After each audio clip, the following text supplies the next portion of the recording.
Hello everyone, good morning and welcome back to my channel. अभी हो रहा है सुबह का टाइम, सुबह के लगभग 5 बज रहे हैं और मैं उठ गई थी। उठते ही सबसे पहले पानी पी लूँगी। यहाँ पे पानी मैं गर्म करने के लिए रख देती हूँ, थोड़ा सा हल्का सा गुनगुना पानी पीती हूँ और उसके बाद जो है बाकी के काम स्टार्ट करती हूँ। तो बाहर का मैं आपको थोड़ा सा नज़ारा दिखा देती हूँ कैसा लग रहा है। बाहर की मैंने लाइट ऑन कर दी और अभी हमारे यहाँ पे हल्का हल्का सा अंधेरा ही है। करेक्ट 5 तो नहीं बजे थे, 4 बज के शायद यही कोई 50 मिनट ऐसे आसपास हो रहा था। तो मेरी नींद जल्दी खुल गई थी आज। और जब मेरी नींद खुल जाती है ना, तो मैं बिस्तर में पड़े पड़े टाइम वेस्ट नहीं करती हूँ। उसके बाद मैंने थोड़ा बहुत अपना काम वाम निपटाया, बाहर की साफ़ सफाई की। इतने में देखिए कितनी झमाझम बारिश होने लगी है। तो ये मौसम बना हुआ है आजकल हमारे यहाँ पे, हमेशा इसी तरीके से बारिश होती है रात के टाइम पे।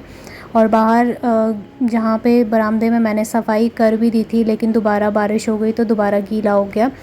बाकी मैंने पूरे घर की साफ़ सफाई कर ली थी, बस एक यही वाला रूम बचा हुआ था। यहाँ पे हस्बैंड सो रहे थे तो फिर मैंने उनकी नींद डिस्टर्ब नहीं की। मैंने कहा बाद में एक ही रूम बचा हुआ है तो इसको मैं बाद में साफ़ कर लूँगी।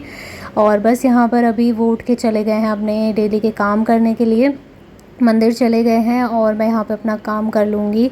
तो नाश्ता वगैरह मैं बना चुकी हूँ, क्योंकि सुबह जैसे जल्दी उठ जाती हूँ ना, तो मेरा काम सब टाइम पे हो जाता है। और बस एक यही रूम रह गया था, इसके बाद मुझे कोई काम ज़्यादा नहीं था।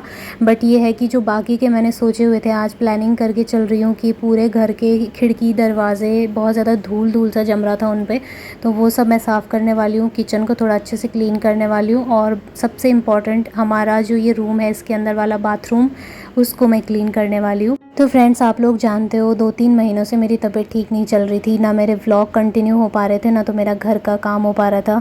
और एक तरह से दिमाग में ये चल रहा था, क्योंकि मेरे घर के काम के लिए मेरी हेल्प करने वाले बहुत सारे थे। मेरी मम्मी और मेरी सास आ गई थी उसके बाद, और हस्बैंड भी बहुत हेल्प करते थे। तो धीरे धीरे ना मेरे अंदर तबीयत ख़राब वाली बात अलग अपनी जगह पे है और आलस सा भर गया था। मैं ऑनेस्टली अगर बताऊं तो मेरे अंदर आलस सा आने लगा था कि चलो मेरी हेल्प करने के लिए घर में कोई है।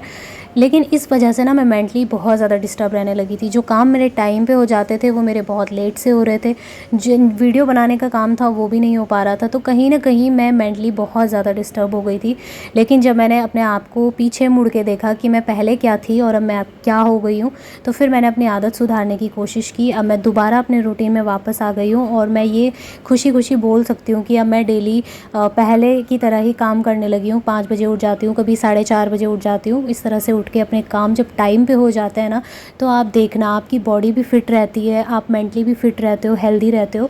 देखिए, बॉडी फिट रहने का मतलब ये बिल्कुल नहीं है कि बहुत ज़्यादा मोटा इंसान एकदम पतला हो जाएगा या पतला इंसान मोटा हो जाएगा।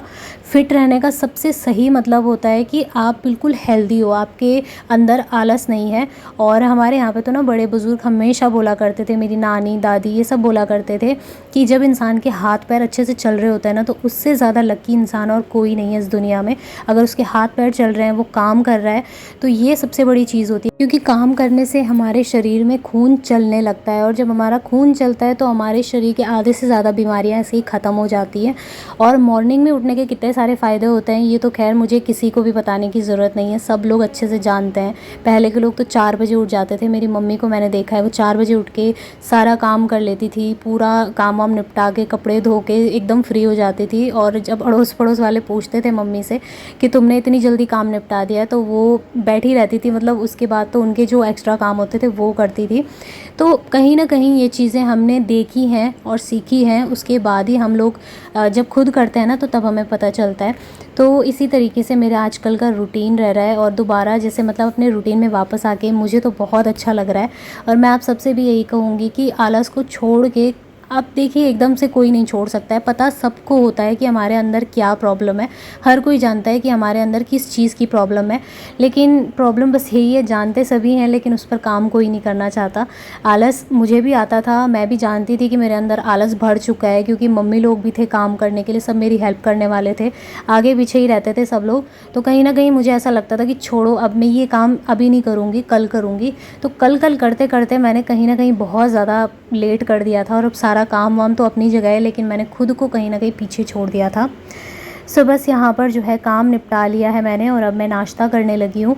नाश्ता सबसे पहले कर रही हूँ, मतलब इससे पहले तो मैं नहा के सब काम कर लेती थी, लेकिन आजकल पूजा हस्बैंड कर लेते हैं। वो इसलिए क्योंकि मुझसे कह के जाते हैं कि नाश्ता जल्दी कर लेना, फिर तुम्हारे नहाने में, काम वाम करने में, नाश्ता करने में बहुत टाइम लग जाएगा। और मेरी नाश्ते के साथ दवाइयाँ चलती है, तो वो दवाई मुझे लेनी पड़ती है, उसी के लिए तो मुझे फटाफट से जो है नाश्ता जल्दी करना पड़ता है। तो मॉर्निंग में टाइम से जैसे सारे काम निपट जाते हैं तो नाश्ता भी हो जाता है। और इसके बाद जो है मैं किचन में बर्तन वगैरह धुल लूँगी। तो घर के कामों को करने के साथ ही साथ ना आपके अंदर मोटिवेशन का होना बहुत ज़्यादा ज़रूरी है, और ये मोटिवेशन आपको बाहर से कोई नहीं दे सकता। हाँ, किसी बात से, किसी की मतलब बातों से आप भले ही मोटिवेट हो सकते हो, लेकिन वो भी सिर्फ तब तक जब तक आप उस काम को करते नहीं हो। उठ के अगर आपने वो काम कर लिया तब आप पे उस मोटिवेशन का असर पड़ेगा, वरना तो कोई फ़ायदा नहीं होता कि एक कान से सुन लिया दूसरे से निकाल दिया। क्योंकि पढ़ाई में भी यही चीज़ें चाहिए होती हैं। पढ़ाई के लिए भी जो मोटिवेट होता है कुछ टाइम के लिए होता है, उसके बाद वो भूल जाता है। कंटिन्यू अगर आप किसी काम को करते जाते हो तो फिर वो काम आपकी आदत बन जाता है धीरे धीरे करके। और मैं यहाँ पे ये बिल्कुल भी नहीं कहूँगी कि बस आप सुबह उठ के एकदम 4 बजे उठ के काम में ही लगे रहो। इसका मतलब ये है, जब आप सुबह उठ जाओगे ना तो आप खुद को भी टाइम दे पाओगे, अपने लिए टाइम निकाल पाओगे। थोड़ी देर सुबह का टाइम आप 5 या 10 मिनट या 15 मिनट एक कप चाय के साथ अगर खुद के साथ बैठ के देखोगे ना तो आपको बहुत अच्छा लगेगा। अपने लिए सोच के देखोगे तो आपको ऐसा लगेगा कि हाँ, देखिए दूसरे हमसे प्यार करने वाले बाहर भले ही बहुत सारे हो, लेकिन जितना इम्पोर्टेंट ये होता है ना कि आपको खुद से कितना ज़्यादा प्यार है, तो उससे ज़्यादा इम्पोर्टेंट और कुछ नहीं हो सकता। तो अपना ध्यान रखना भी बहुत ज़्यादा ज़रूरी है। जैसे आप खाना बनाते हो, सबको गरम गरम खाना देते हो, उसी तरीके से आपको खुद के लिए भी गरम गरम बनाना चाहिए। ये छोटी छोटी चीज़ें भले ही हमें लगता है कि बहुत छोटी सी चीज़ें, इनसे क्या होगा, मैं भी ऐसा ही सोचती थी कि बहुत छोटी छोटी चीज़ें, इनको करने से कोई बदलाव नहीं आएगा। बट जब से मैंने ये चीज़ें सीखी हैं, की हैं अपनी लाइफ में, रियल में मैंने ये चीज़ें देखी हैं कि वाकई में जब आप अपने साथ में कोई टाइम स्पेंड करते हो ना तो आपको बहुत ज़्यादा अच्छा लगता है। और यही सारी चीज़ें हैं जिन्होंने मुझे वापस से रिकवर करने में और मुझे पुराने वाले रूटीन में वापस लाने में बहुत ज़्यादा हेल्प की है। सो बस आज मैं अपने घर का काम किसी तरीके से कर रही हूँ। सुबह मॉर्निंग में जल्दी उठ गई थी तो सारे काम घर के जो होते हैं वो तो हो गए थे, लेकिन जो अभी एक्स्ट्रा के थे जैसे किचन की क्लीनिंग, यहाँ पे मैंने एक बास्केट जो रखी हुई थी, ये आपने कई बार देखी भी होगी, तो इसमें बहुत ज़्यादा गंदा हो रहा था, जाले से लग रहे थे, तो मैंने मिट्टी भी लग गई थी, तो वो सब मैंने साफ़ कर दिया है, अभी अच्छे से क्लीन कर दिया है। और इसमें प्याज, टमाटर तो नहीं पर प्याज और लहसुन, आलू वगैरह मैं इसी में रखती हूँ। काफ़ी अच्छी है स्टोरेज के हिसाब से। अगर आप देखो तो छोटा सा अगर modular kitchen, non modular kitchen है ना, तो इसमें बहुत ज़्यादा हेल्पफुल रहती है इस तरीके की बास्केट, ज़्यादा स्पेस भी नहीं लेती है। और साथ ही मुझे करना था आज बाथरूम की डीप क्लीनिंग। तो काम तो बहुत सारे होते हैं। देखिए, हम हाउसवाइफ़ के जो काम होते हैं ना, कोई नहीं बोल सकता कि बस अब ये काम ख़त्म हो गया तो इसके बाद हमें काम ही नहीं है। एक के बाद एक काम निकलते ही जाते हैं। तो इसीलिए मैं हमेशा बोलती हूँ, जब आपके पास टाइम होगा तो वो टाइम आप अपने रेस्ट के लिए भी निकाल पाओगे और धीरे धीरे काम भी कर पाओगे। तो यहाँ पे कल हस्बैंड लेके आए थे फ्रेश टमाटर। ये खेतों के टमाटर हैं, किसी ने दिए थे, तो मतलब ख़रीद के लाए थे, ऐसे ही नहीं दिए थे, तो ख़रीद के लाए थे, खेतों के ही हैं, फ्रेश हैं एकदम। तो इनको मैंने धो के अभी बास्केट में रखा हुआ है, फ्रिज में डाल दूँगी। साथ ही मेरा एक ये काम भी ख़त्म होता है इस वाली बास्केट को धुलने का।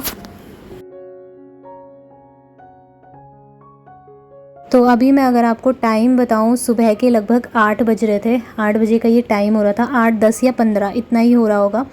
इतने तक मेरे काम सारे हो गए थे घर के साफ़ सफाई के। बाकी ये थोड़ा बहुत जो मेरा एक्स्ट्रा काम रहता है वही था। और यहाँ पर मैं बात कर रही हूँ अपनी मम्मी के साथ में, तो ईयरबड लगा के मैं इसी तरीके से बात भी करती रहती हूँ थोड़ा थोड़ा बीच बीच में। 10-15 मिनट जितना भी उनका कॉल आता है तो इतने में मेरा टाइम पास हो जाता है और काम भी हो जाता है साथ ही। सो फ्रेंड्स, आप लोगों के साथ मैं एक और चीज़ शेयर करना चाहती हूँ। बहुत सारे लोग मुझसे पूछ रहे हैं कि दी आपको क्या हुआ था, आप क्यों बीमार हो गए थे, क्या प्रॉब्लम है। तो ये वाली जो वीडियो आप देख रहे हो, ये मेरी बनी हुई वीडियो है, एडिटिंग हो चुकी है, तो इसमें तो मैं आपको नहीं बता सकती हूँ। लेकिन जो कल की वीडियो है उसमें मैं आपको पूरा डिटेल में बता दूँगी कि मेरे साथ क्या प्रॉब्लम हुई थी और किस वजह से इतने टाइम से मेरे व्लॉग्स नहीं आ रहे थे। काफ़ी सारे लोग मुझे कमेंट करके पूछ रहे हैं, तो मुझे ऐसा लगता है आप लोग मेरी फैमिली हो और अपनी फैमिली के साथ में बातें शेयर करना बहुत अच्छी बात है। मैं कोई भी चीज़ें पर्सनल रखना नहीं चाहती हूँ, लेकिन कुछ रीज़न की वजह से मुझे कोई बातें पर्सनल रखनी पड़ती है। पर खैर कोई नहीं, मैं कल के व्लॉग में आप लोगों के साथ ज़रूर शेयर करूँगी कि क्या रीज़न है। खैर व्लॉग में आगे बढ़ते हैं। अभी तो मैं यहाँ पे बास्केट धुल रही हूँ फ्रिज की। वैसे मैं इसको टाइम टू टाइम धोती रहती हूँ, लेकिन क्या होता है ना, जैसे टमाटर वगैरह कभी पिचक जाते हैं, सब्ज़ी ख़राब हो जाती है, तो उसकी वजह से बहुत ज़्यादा गंदी हो जाती है। वाइट कलर की बास्केट पे दाग भी दिखते हैं, तो वो मैंने साफ़ करके फ्रिज में रख ली। अब बारी आती है बाथरूम की डीप क्लीनिंग की। तो जहाँ बात आए साफ़ सफाई की, सबसे ज़्यादा ज़रूरत होती है बाथरूम और किचन को, क्योंकि ये दो जगहें ऐसी होती हैं कि जल्दी जल्दी गंदी भी हो जाती है और इनकी सफाई करना सबसे ज़्यादा ज़रूरी होता है। अब क्योंकि ये बाथरूम रूम के अंदर की तरफ से है, तो इसको क्लीन करना ज़रूरी है। और कहते भी हैं कि अगर कमरे के अंदर बाथरूम है, अगर वो गंदा पड़ा हुआ है ना, तो उससे आपका राहु भी ख़राब होता है, ऐसा बोला जाता है। तो मैं ना 3-3 दिन में इसको क्लीन वैसे भी करती रहती हूँ। हम इसको यूज़ नहीं करते हैं, अंदर वाला बाथरूम बिल्कुल भी यूज़ नहीं होता है, ना नहाने के लिए, ना ही तो किसी भी चीज़ के लिए यूज़ नहीं होता है। बीच वाला या बाहर वाला बाथरूम हम ज़्यादातर इस्तेमाल करते हैं। बट फिर भी ये होता है ना कि अगर बाथरूम है ये, तो इसकी सफाई बहुत ज़्यादा ज़रूरी है। तो 3 दिन में मैं ज़रूर क्लीन करती हूँ, लेकिन आज मैंने जो किया है ये डीप क्लीनिंग है। अच्छे से इसको स्क्रबर से निरमा वगैरह डाल के मैंने क्लीन किया है। और डीप क्लीनिंग जो होती है वो वैसे भी 2 या 3 हफ्ते में एक बार हो पाती है, महीने में एक बार हो पाती है। तो यहाँ नीचे नीचे ना बहुत ज़्यादा पानी के दाग लग रहे थे।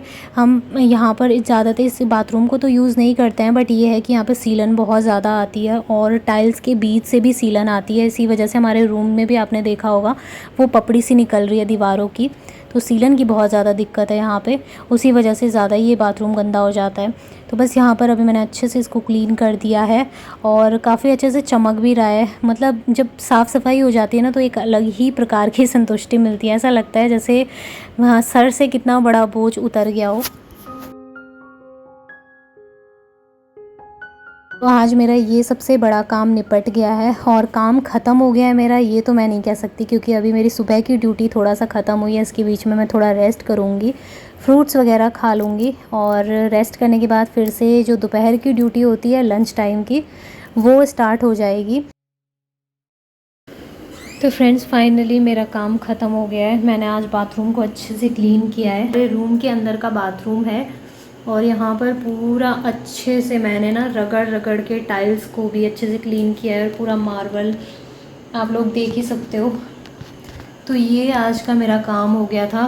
पूरा उधर उधर की तरफ से भी काफ़ी ज़्यादा गंदा हो रहा था, और जैसे पानी पड़ता है ना, तो पानी की वजह से फिर स्टेन हो जाते हैं नीचे नीचे, वो सब मैंने क्लीन कर दिया है। तो आज मेरा बहुत बड़ा काम जो है ख़त्म हो चुका है। मतलब हर तीसरे दिन तो मैं करती रहती हूँ क्लीन, लेकिन एकदम डीप क्लीनिंग जो होती है ना, वो हफ्ते या 2 हफ्ते में एक बार होती है। तो डीप क्लीनिंग का ये रहता है कि 1-2 हफ्ते में ही हो पाता है साफ़ अच्छे से। जो बाथरूम है, ये वाला बाथरूम अंदर वाला हम ज़्यादा यूज़ नहीं करते हैं, तो जब यूज़ ज़्यादा नहीं होता है तो फिर ध्यान भी नहीं जाता है ज़्यादा क्लीनिंग करने का। बीच वाला बाथरूम ज़्यादा यूज़ होता है, तो वहाँ पर डेली होती है क्लीनिंग। सो अभी नहा चुकी हूँ। सबसे पहले तो मैंने साफ़ सफाई कर ली थी, उसके बाद मैं नहा गई और नहाने के बाद थोड़े बहुत जो कपड़े थे मेरे और थोड़े हस्बैंड के थे, तो वो मैंने धुल लिए। और बाहर की तरफ जो छत है उसमें और मार्बल में बहुत ज़्यादा गंदा पानी जमा हो गया था बारिश का, क्योंकि आज नॉन स्टॉप लगातार बारिश हो रही है। तो उस बारिश के पानी की वजह से ना बहुत ज़्यादा मिट्टी मिट्टी सी हो रही थी मार्बल में। तो वहाँ पे भी मैंने अच्छे से पानी डाल के वाइपर से क्लीन किया है, छत भी साफ़ किया है और एक तरफ से मतलब धो डाला है अच्छे से उसको। सो अभी दाल रखी हुई है मैंने, अभी रखी है दाल भी, क्योंकि मुझे ना टेंशन होने लगी थी कि कहीं लेट ना हो जाए। तो मैं आपको बाहर की तरफ लेके चलती हूँ, बाहर कैसा हो रहा है। ये देखिए, यहाँ पे पूरे मार्बल में मैंने पानी डाल के ना अच्छे से क्लीन किया है पूरा उधर तक, और यहाँ किनारे किनारे पानी जम जाता है छत में, तो ये भी क्लीन करना पड़ता है। और मौसम आप लोग देख सकते हो कैसा हो रहा है। तो चलिए फ्रेंड्स, आज के इस छोटे से वीडियो को मैं यहीं पर एंड करती हूँ। आई होप आप लोगों को आज का वीडियो अच्छा लगा होगा। अगर अच्छा लगा हो मेरा वीडियो किसी भी वजह से, तो प्लीज़ वीडियो को लाइक और सब्सक्राइब ज़रूर करिएगा मेरे चैनल को। तो मिलूँगी आप लोगों से बहुत ही जल्दी एक और अच्छे नए वीडियो के साथ। तब तक के लिए love you all, take care.